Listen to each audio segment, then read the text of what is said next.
Bom dia, boa tarde, boa noite. Muito bem-vindos a mais esse encontro virtual. Espero que todos estejam bem nesse momento complicado das nossas vidas. É um momento complicado, mas que com certeza vai passar e a gente tem que dar sequência à nossa preparação, não é verdade?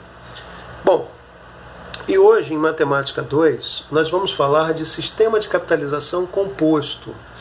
Antes da parada, para esse nosso confinamento, nós falamos sobre sistema de capitalização simples. O sistema de capitalização simples é muito didático, é muito bom para a gente introduzir essa ideia de sistemas de capitalização, mas ele é um pouquinho distante da nossa realidade. Por quê? Porque quando você trabalha com um sistema de capitalização simples, o cálculo dos juros que você recebe ou que você paga no investimento, num financiamento, ele se dá sempre em cima do capital inicial. E na prática não é bem isso que acontece. Um exemplo clássico é o da caderneta de poupança. Se você investe hoje uma determinada quantia numa caderneta de poupança, ao completar o período de aniversário, normalmente um mês, você vai ter esse capital inicial investido por você, mas os rendimentos proporcionados por esse investimento que você fez.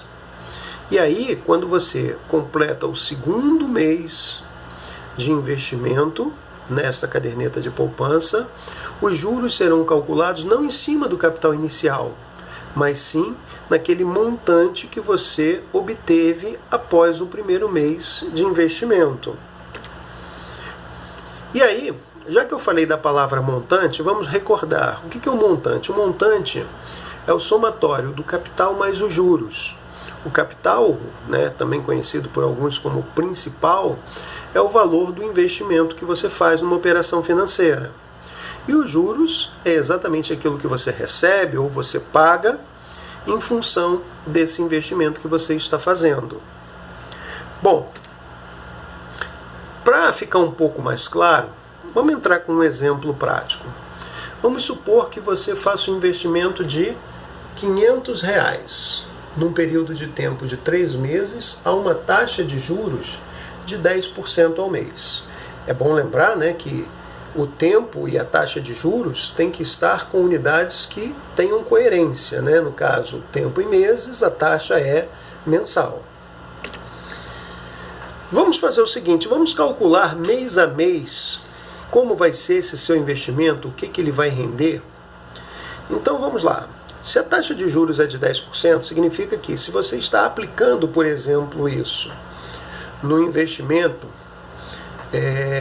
como por exemplo uma caderneta de poupança, embora essa taxa seja um pouco exagerada para os dias atuais, mas vamos supor, só para exemplo de entendermos melhor essa situação que está sendo mostrada, vamos trabalhar com essa hipótese, 10% de R$500. 10%, convertendo isso para notação decimal, 10 sobre 100 é 0,1, 0,1 vezes 500, isso vai dar R$50. Propositalmente eu estou trabalhando com o valor de 10%, que é um valor que a gente consegue calcular até mentalmente, Então, para o primeiro mês de investimento, o que aconteceu? Você investiu R$500 e você obteve R$50 de juros.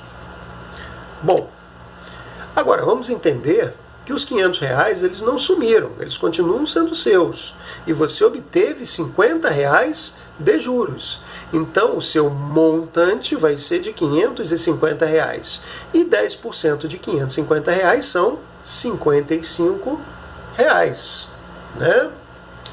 Logo, você tinha R$500 investidos, no primeiro mês recebeu R$50 de juros e no segundo 55. Somando isso, você vai ter então, no início do terceiro mês de aplicação, R$605.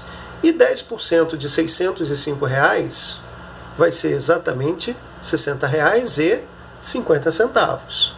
Então eu estou trazendo para você o quanto você vai observar de juros em cada um dos meses desse investimento. No primeiro mês, R$50, no segundo mês, R$55, no terceiro mês, R$60,50. Portanto, os juros totais acumulados nesse período serão de, somando esses três valores, R$165,50. Bom, o montante, lembrando, é o capital inicial mais os juros obtidos. Por isso que nós vamos ter, então, ao final dessa operação, os R$500 inicialmente investidos, mais os juros que nós calculamos no slide anterior. Isso vai dar um total de R$ 665,50. Esse será o montante obtido nesta operação a juros compostos.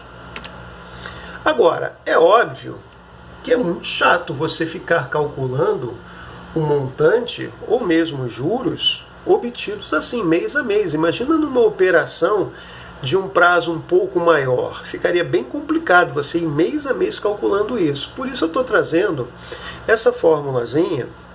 E essa fórmula, ela vai ser uma espécie de atalho para a gente, né? Vamos ver aqui cada um dos elementos dessa fórmula. M, claro, é o montante, C é o capital inicial investido, o I é a taxa de juros, né?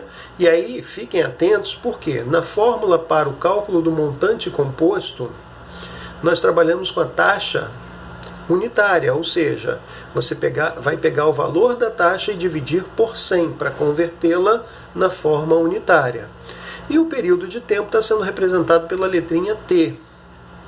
Bom, com o exemplo anterior, né, de R$500 investidos a uma taxa de 10% ao mês, e aí você tem aqui ao lado, estou mostrando para você, 10 dividido por 100 vai ser 0,1.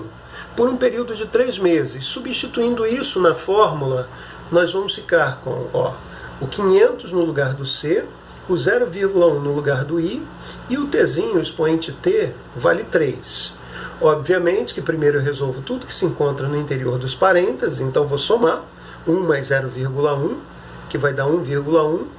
Entre a multiplicação e a potenciação, a prioridade é da potenciação, então eu vou pegar 1,1 e elevar ao cubo, ou seja, multiplicar 1,1 por ele mesmo 3 vezes. Isso vai dar 1,331, que multiplicado por 500 vão dar exatamente o valor que nós calculamos anteriormente, R$ 665,50. Então essa fórmula, ela nos permite calcular mais diretamente o montante obtido numa aplicação a juros compostos, sem a necessidade daquele passo a passo que vocês viram anteriormente. Muito obrigado pela atenção. Fiquem tranquilos, porque eu vou colocar na nossa sala virtual lá no portal esse slide para vocês, junto com uma lista de atividades para vocês treinarem um pouco. Tá? Fiquem bem, um grande abraço para todos. Tchau, tchau.